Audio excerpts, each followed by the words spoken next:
Welcome everyone to the Power Hour. I am so excited to be with you. Dr. Caroline Heldman, the Executive Director of the Representation Project, and I am joined today by a living civil rights icon, Ms. Leona Tate. Actually, you know what? I realize it's Dr. Leona Tate as of last Sunday with your honorary degree is joining us today. And Dr. Tate, I'm going to read a long bio because I think it's important that people know, who is sharing wisdom today. And your story is one that has been essentially erased from history, and we want to make sure that history recognizes your contributions.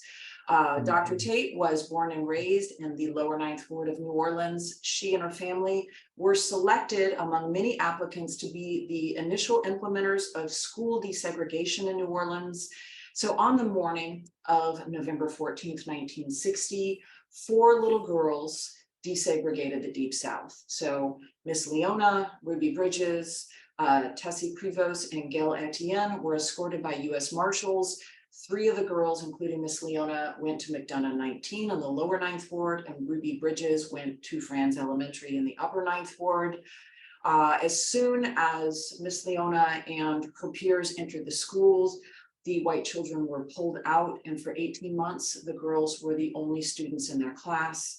And then 2 years later, in 1962, the school became an all-Black school as a result of racism and white flight.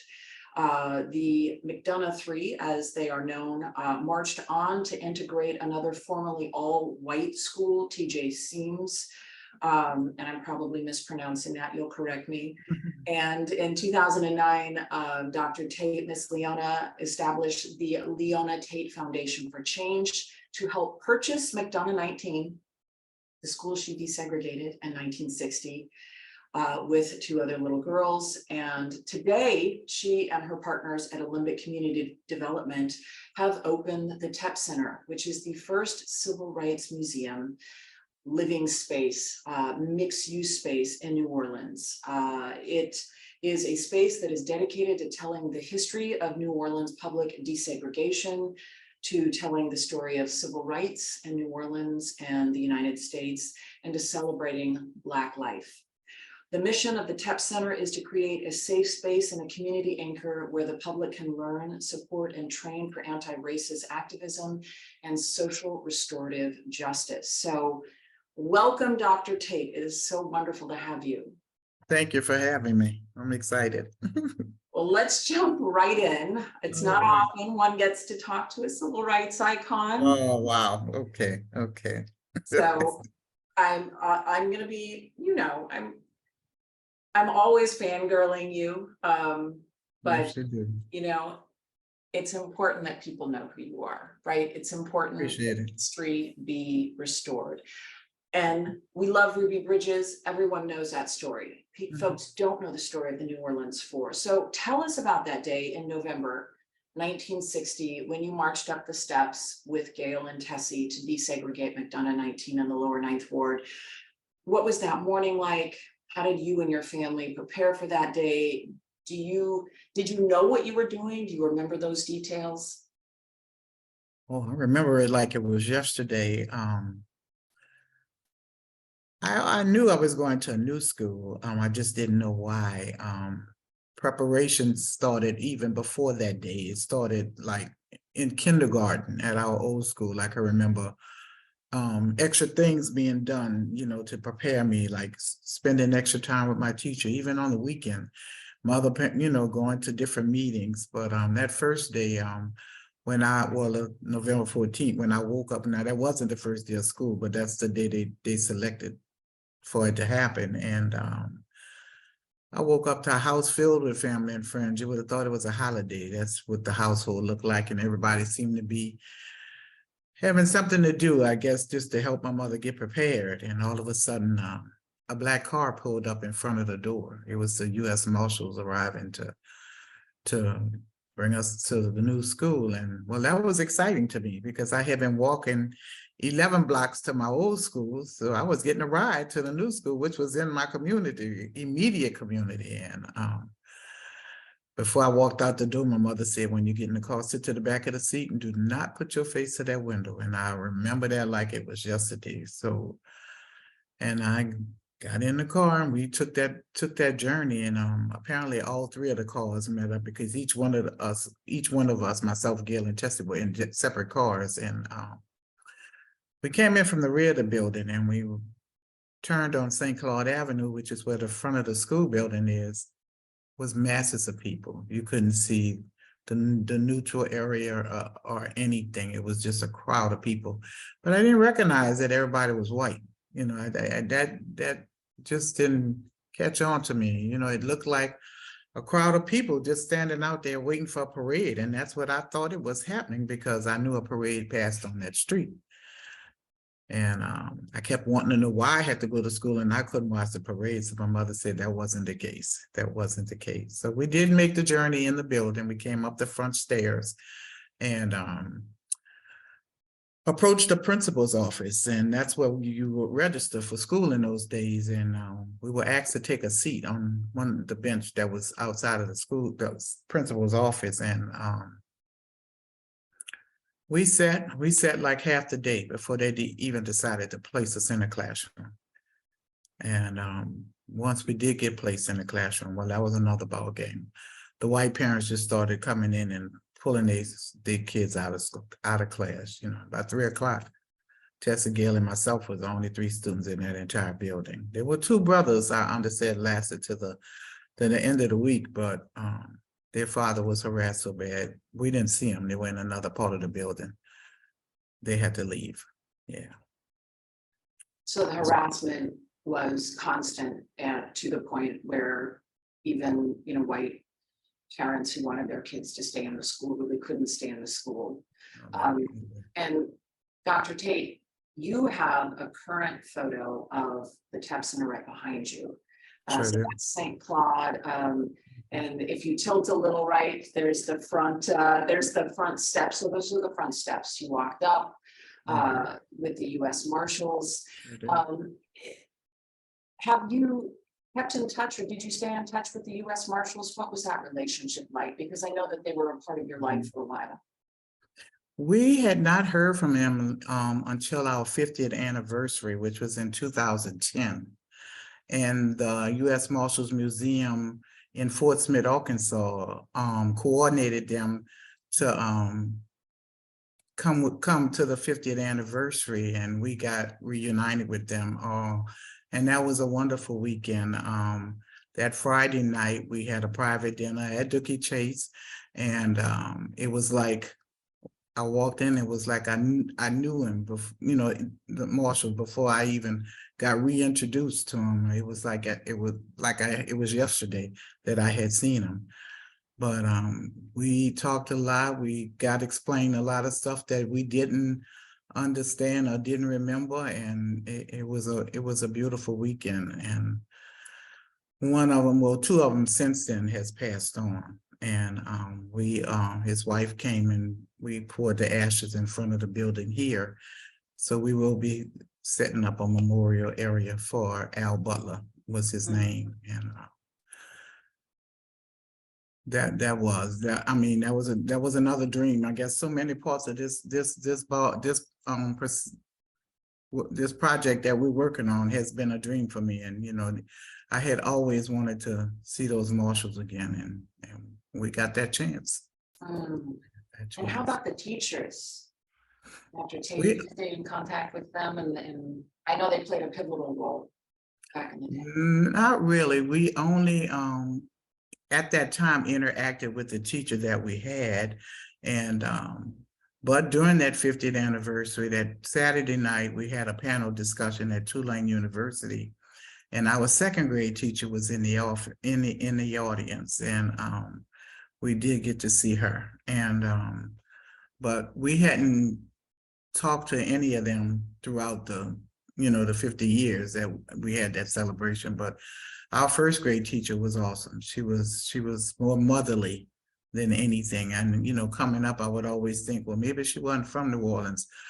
But I found out she was from New Orleans, and I can really realize what kind of flack she took from her community when she went back home after being so much help to getting this movement together, because she really did. She didn't leave our sides at all. And you thought she wasn't from New Orleans because Yeah, she after, yeah. Mhm. to be blunt about it. So going back to those early years, I know you didn't have students around in the first grade when you desegregated McDonough 19, but you and Gail and Tessie faced an enormous amount of violence, right, throughout, Mhm. because you didn't just desegregate one school. Can you share some of those experiences for folks who maybe are unaware of how violent and awful that struggle was? Well, every day, practically for the first year and the beginning of the second year, we still had the protesters outside at McDonough 19. But we were, after second grade, the Christmas holidays, we got about 25 other students joined us, and then only 2 of those students were white. So McDonough 19 had become a Black school. We would transfer them to another all-white school, which was Sims. And Thank you. and we faced a lot. We really faced integration at Sims. It was horrible. We didn't have the U.S. Marshal to transport us back and forth anymore.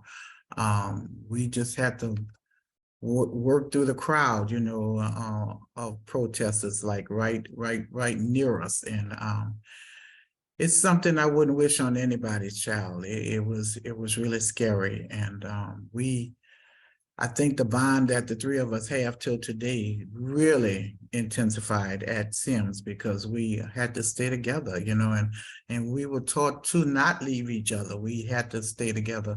We couldn't go in the cafeteria to eat lunch or anything. Somebody was either gonna spit in it or they was gonna knock your food out your hand. So our little safe place was under a tree in the yard, and the teachers would walk by and coerce the white students to call us names and do us all kind of things. You know, they wouldn't share things with us that they would share with the white students, and that's pretty hurtful for a child when you don't really understand what's going on. So you had a teacher, sorry. That's okay. You had a teacher in the first grade who was supportive, but then you had Yes. teachers later on who were a big part of it. Right, exactly. And you know, just not understanding what's really going on is what's made it so rough for us, because we couldn't understand why. We eventually realized it was because of the color of our skin, but it was crazy. It was really crazy to us, you know. And you and Gail and Tessie have been friends your whole life. Can you talk about that friendship and the solidarity there?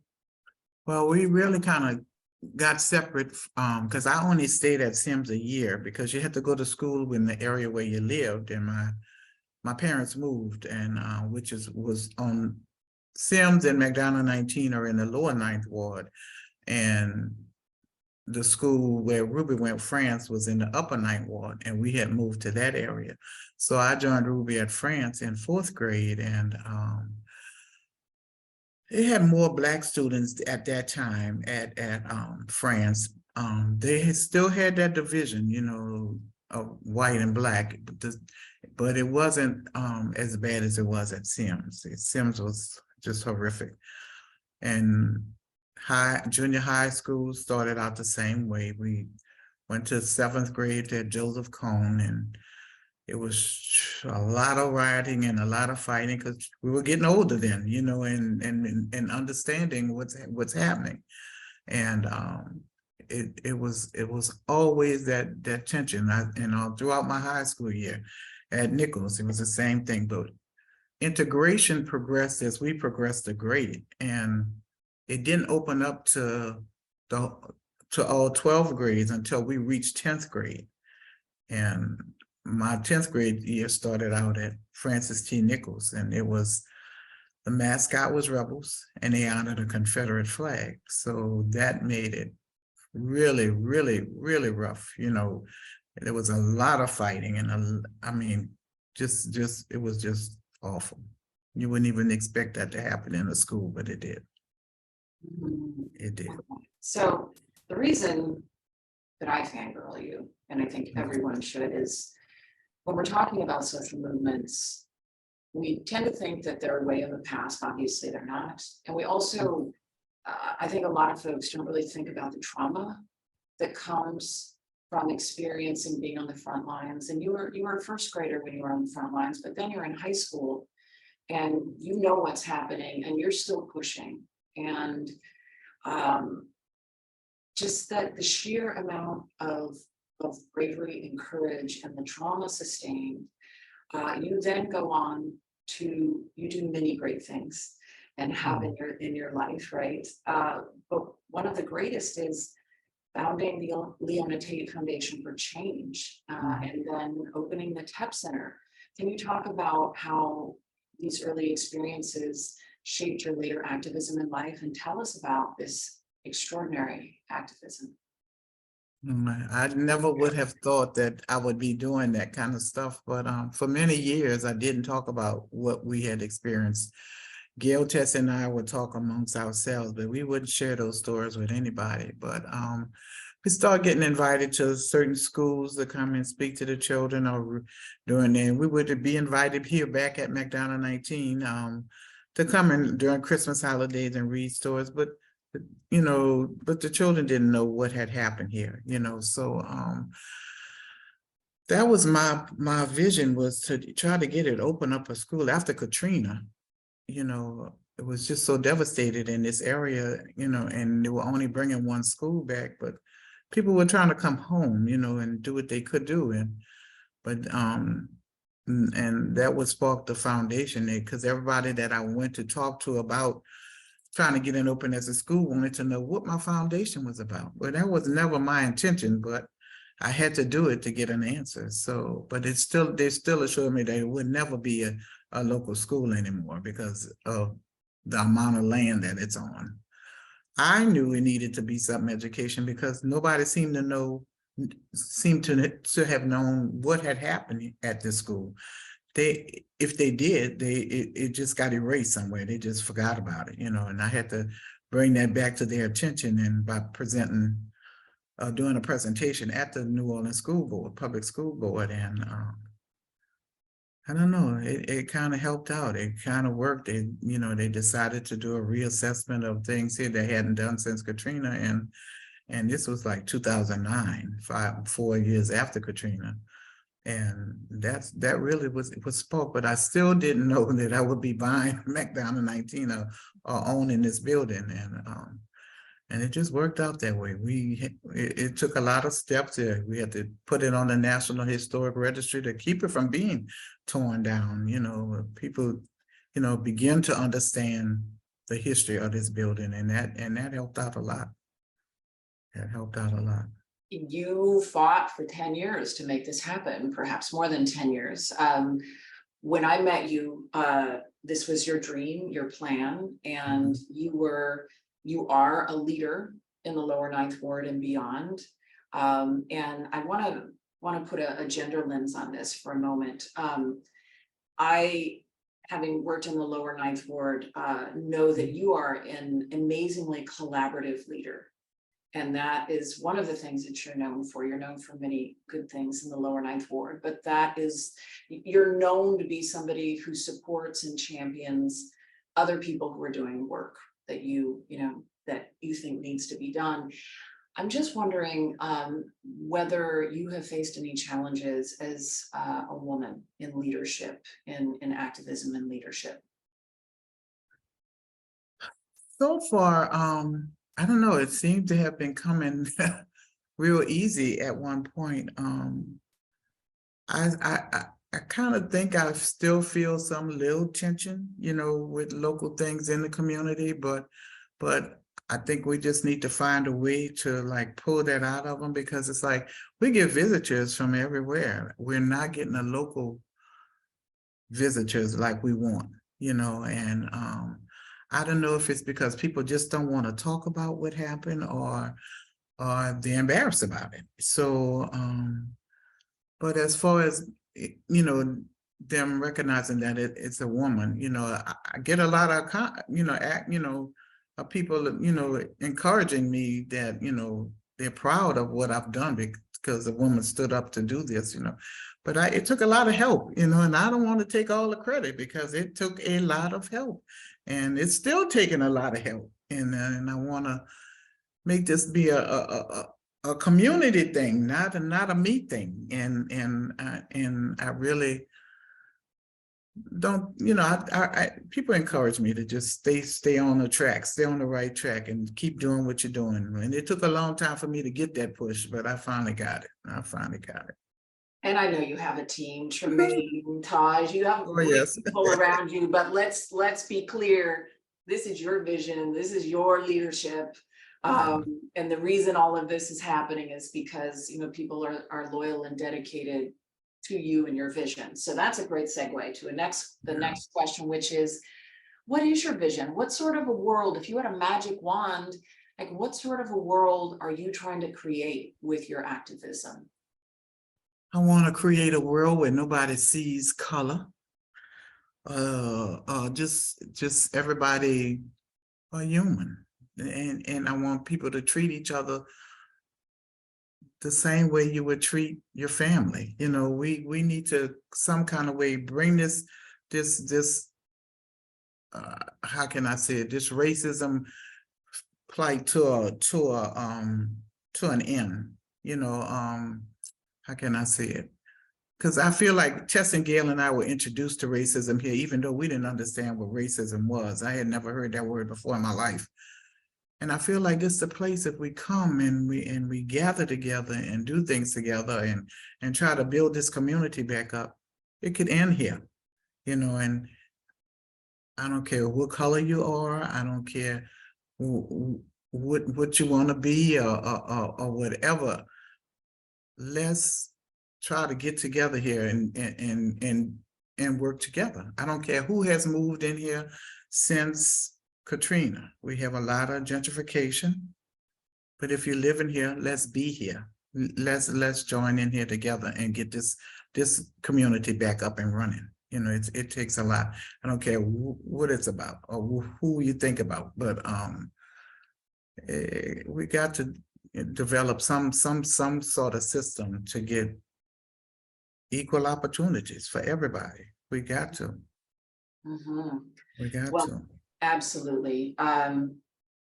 Everyone should be putting their questions in the Q&A, but I have one more question while folks are putting questions in the Q&A to really open up this conversation. If we go to the Lower Ninth Ward, we go to New Orleans and we visit the TEP Center in the Lower Ninth Ward, what are we going to experience? What will we see? You would experience what Gail, Tessie, and I experienced that first day. You're gonna come in the building the same way we came in. You'll see visions of what we saw that day, what we would like to, or what can I say, see visions of what we wanted to become in the future. And just see a video or a film of what happened during that time. And that's my thing. I want more visual aid for everybody to see, because I think they'll understand it a little better and they'll be able to feel what we felt by seeing what we did. And I don't know, it's hard to explain. You got to come see it. That's all I can say. You just got to, see it. You got to just be ready to accept what you see, for one thing. Some people may not be ready for that, but you have to be ready to accept it and understand where this is coming from. That wasn't that long ago. It wasn't that long ago. Our lifetime. And our lifetime. Wow, that video. Yeah, it's mostly white mothers spitting and screaming and just treating children the way that you would, just not want any child to be treated, as you know. Exactly. Miss Leona, we have a question. What is the most common myth people hold about desegregation? What's the most common myth? I don't know if it's a myth. You just don't talk about it. They just, I don't know. I really don't know. It's just, it's like, I don't know, everybody just have their own agenda about certain things. And it doesn't matter who's in together with different areas. School system is one thing. You see what I'm saying? You know, our school system is so different now. I don't know. That's a hard one for me. It's just not being able to keep things desegregated is one of the hardest things. You know, we try to make the school system, we try to make the workplace, we try to make everywhere where everybody is treated equal, but some kind of way we still go back to where we used to be, and that's a myth for me. You know, that really is. Why is this happening? So the myth, yeah, that we haven't actually made as much progress. We haven't actually desegregated in the ways that we think we have. We haven't done it where it's going to be desegregated forever, or integrated forever. We never. It's like we're doing the work, and it's like you go in one door and you're coming out another door, and it's like right back to where we were. That's not what I want here. And you know, and another myth that comes up a lot, I know people throw at you is the idea that desegregation just kind of happened, and it was an administrative thing, and it was, you know, a bureaucratic thing, instead of, you know, the awful violence and the difficulty involved in that, like the struggle. I think a lot of people think that social progress takes place without struggle, and I just don't think that's. I don't know an example where that's the case. Yeah, I don't know either, and I don't think there will be one. I hope to have it that way, where it's not a struggle. I still have students, you know, questioning about what they can do. You know, you can do everything. Well, what is the advice you would give them? What do you think young people should be doing? Just staying on the right track. You know, if you got something in your mind that you really want to be, you can do that. You know. And I challenge all students, if you have a problem with that, come get me. You know, I'm bringing Dr. Tate in. Yeah. Another attendee has asked, what has kept you going to build this project in the face of so much erasure and obstacles from the city and state? How do you not give up? Because it's so needed here. When I visit schools and the children here don't know the history of what happened right here in their city, that's really what kept me going. You know, it's hurting when you go to a school and that's right here in your community and they don't know anything about you. And I can go out of state and they know the history, you know, but right here, our children just don't know. And if I reach one a day, and they understand what happened and what it took to get to this point, I think I'll be doing a great justice and great justice. Yeah. Another question. A big swerve to another topic. There are some Black people that feel that integration was not good for the Black community. What are your thoughts?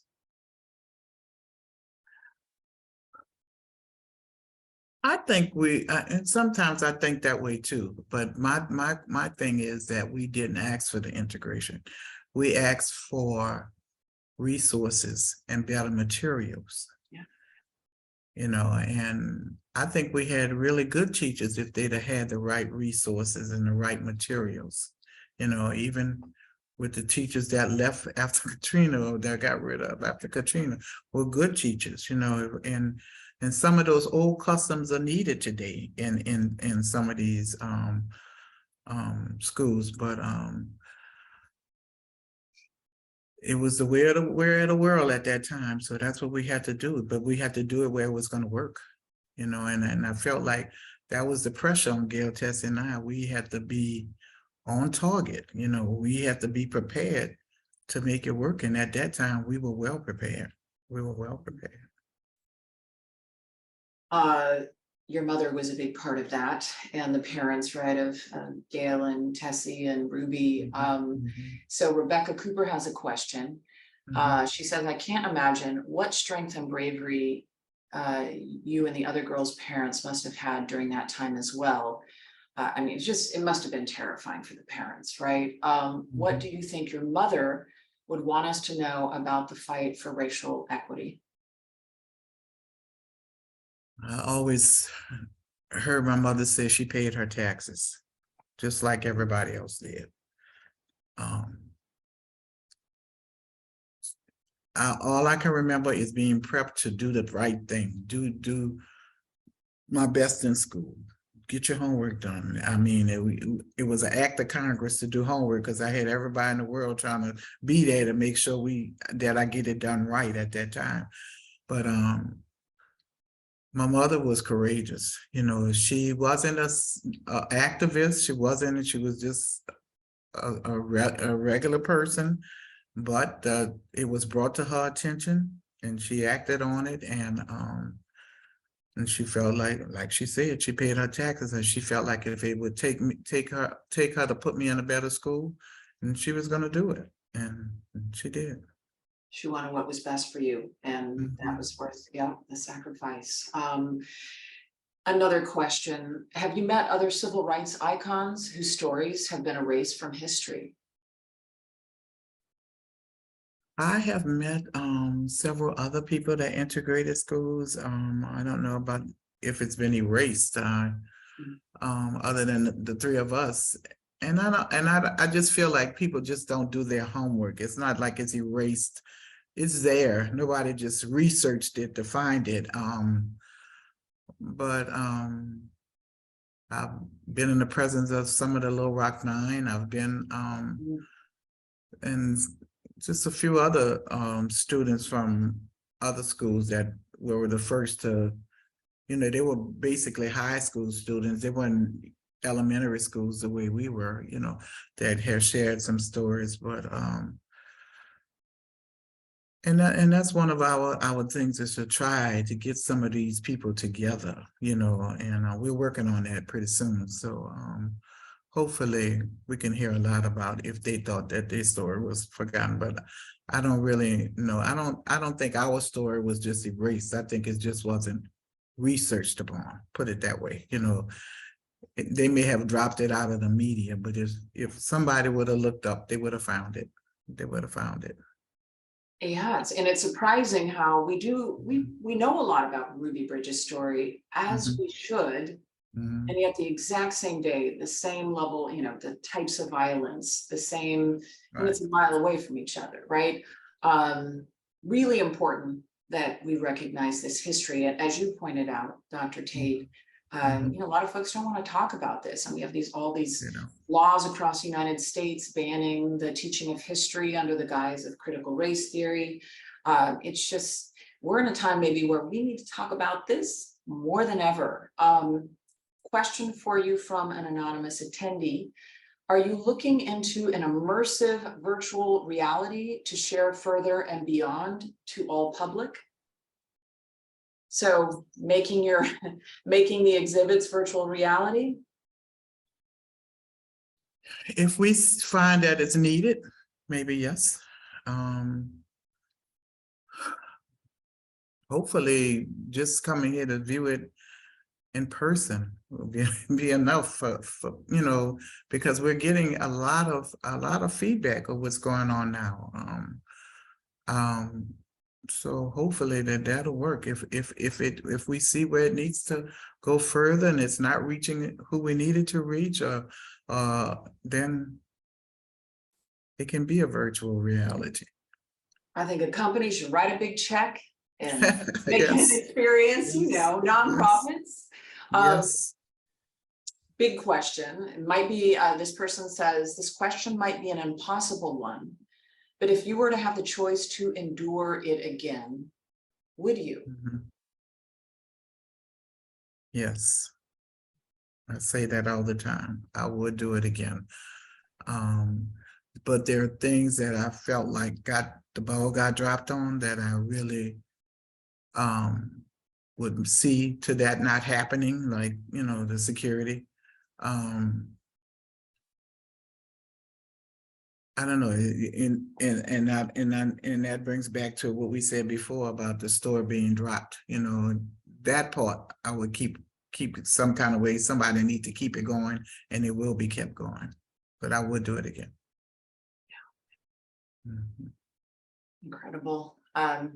Yeah, just the bravery, right? Knowing what you were going to face day after day as a child, and then having more awareness about what drives it. Really applaud you. And that ties into another question about burnout, right? And the long marathon that is activism.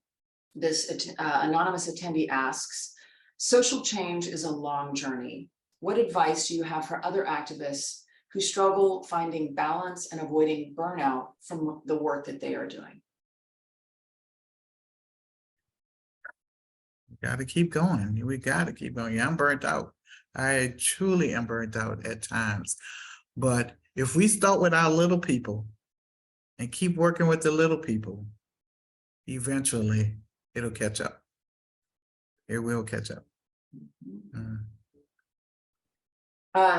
And Becca has asked the question that I was going to ask next, so I don't know who gets credit for this one, but speaking of burnout and avoiding that and supporting your work, how can we best support you and your incredible work? Where can we find you online?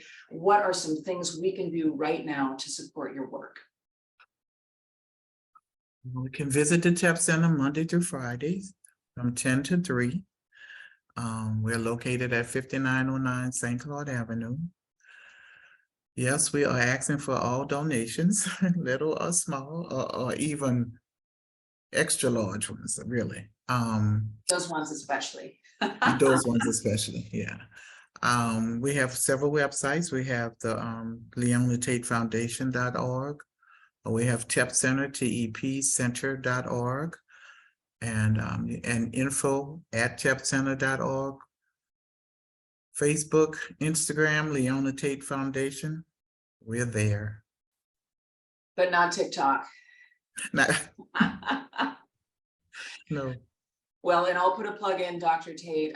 If you go to my Twitter page, there's a petition for the New Orleans Four to get a Presidential Medal of Freedom, which I think needs to happen. We need to honor you and your life of service. And please sign that, visit the website, support Dr. Tate's work. It's just been an honor and a pleasure to interview you, and I hope to support your work in any way possible, and everyone who is watching this to do the same. Thank you, Ms. Leona. Appreciate you. Thank you. Thank you. Have a wonderful Thursday, everyone. We'll see you next month.